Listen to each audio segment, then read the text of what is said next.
तो चलिए गाइस, हम लोग पहुंच चुके हैं 55 नंबर क्वेश्चन की ओर। ये क्वेश्चन क्या कहता है, प्रश्न को ध्यान से सुनिएगा। ये प्रश्न भी आपके स्क्रीन पर दिख रहा होगा। एक हॉल की लंबाई तथा चौड़ाई में 30 मीटर का अंतर है। ठीक है, लंबाई और चौड़ाई में क्या है, 30 मीटर का अंतर है।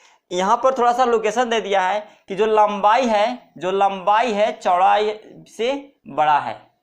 ठीक है, जो लंबाई है वो चौड़ाई से बड़ा है। मतलब कि एल में से अगर हम बी घटाते हैं तो मेरा आता है 23 मीटर, क्योंकि कह रहा है कि लंबाई और चौड़ाई का जो अंतर है वो 23 मीटर है।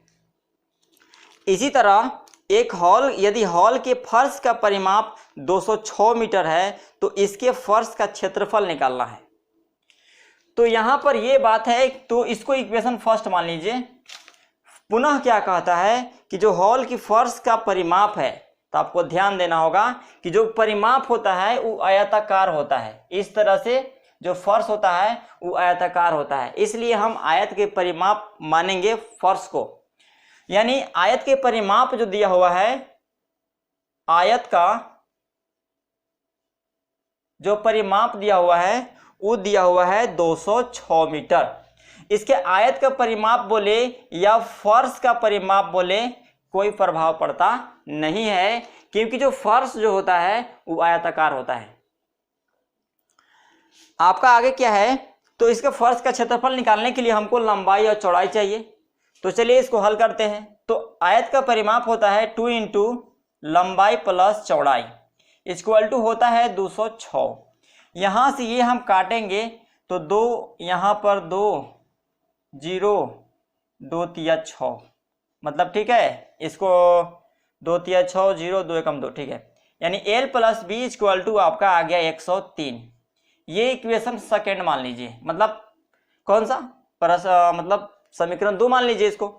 अब क्या करेंगे, समीकरण 1 और 2 से कोई सहायता से हम लोग समीकरण 1 और 2 की सहायता से हम लोग निकालते हैं लंबाई और चौड़ाई। तो अब हम करते हैं लंबाई और इक्वेशन फर्स्ट और सेकेंड से।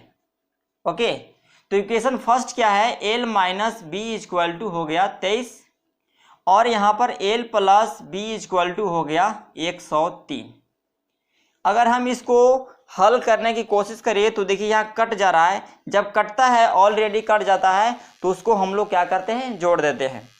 तो यहाँ पर 12 हो जाएगा, इसको जोड़ेंगे तो हमारा हो जाएगा 126। क्या हो जाएगा, 126। अगर हम इसको 2 से काटेंगे तो मेरा आएगा 2 छक्का 12 और 2 तिया 6, मतलब एल का मान जो हो गया गाइस आपका हो गया 63 मीटर हो गया आपका लंबाई।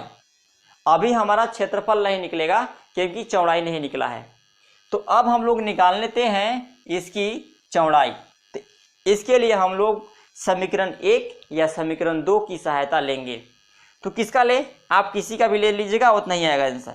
तो मान लीजिए हम समीकरण यहाँ पर लेते हैं 1 की सहायता से, तो हम लिखते हैं समीकरण 1 से,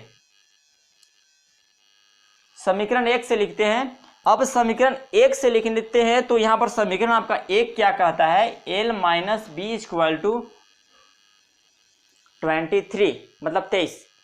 अब क्या करते हैं, एल आपका मान जो है 63 दिया हुआ है, माइनस बी हो गया इस और हो गया 23, बी माइनस बी हो गया, ये अभी प्लस में है तो जब बराबर उधर जाएगा तो माइनस में आता है, मतलब कि 23 में से 63 को घटा देना है।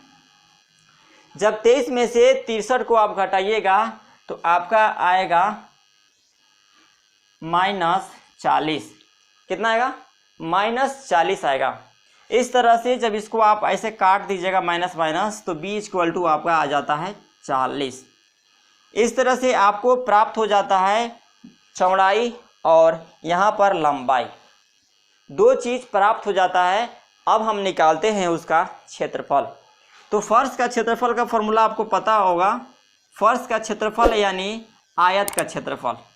ठीक है, आयत का क्षेत्रफल।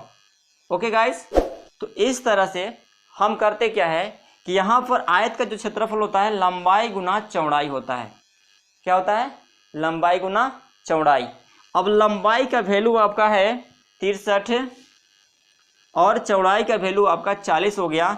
इस तरह से इसको हम काटते हैं तो कितना हो जाएगा? 4 तिया 12 के 2, 4 छक 24 अब 1 25। मतलब कि ये आपका 2520 मीटर वर्ग मीटर जो होगा ये आपका राइट आंसर होगा। ओके, तो इस तरह से गाइस ये हुआ आपका आंसर। उम्मीद करते हैं कि यहाँ पर भी आपको कोई दिक्कत नहीं हुआ होगा। तो चलिए अब हम लोग चलते हैं नेक्स्ट प्रश्न की ओर, जो कि प्रश्न संख्या आपका 56 है।